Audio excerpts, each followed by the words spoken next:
feel low, you can still go. Even when you feel slow, you can still go. Even when there's no hope, you can still go. I never answer to no, man,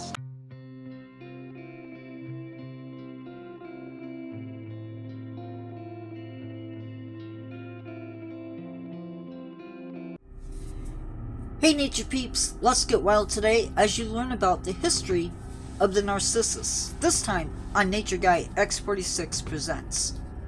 So there's a bit of confusion when we talk about Narcissus, because not only is Narcissus the name of a flower, but it's also the name of the group that Narcissus is in.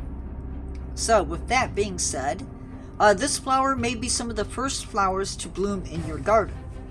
Now, they are native to Spain and Portugal, but apparently some Narcissus also came in from China as well.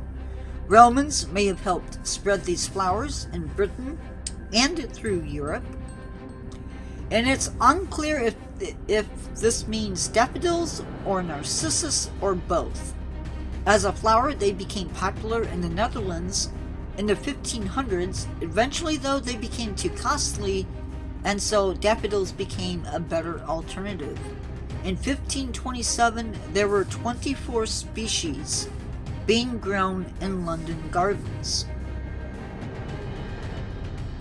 I want to remind you that these plants are poisonous, so watch children and pets.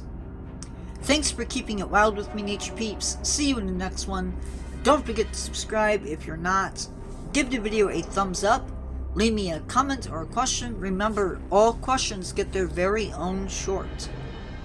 Remember to never give up on yourself and always keep learning. Lives are Tuesdays and Fridays at 7 p.m. and Saturdays at 3 p.m. See you in the next one.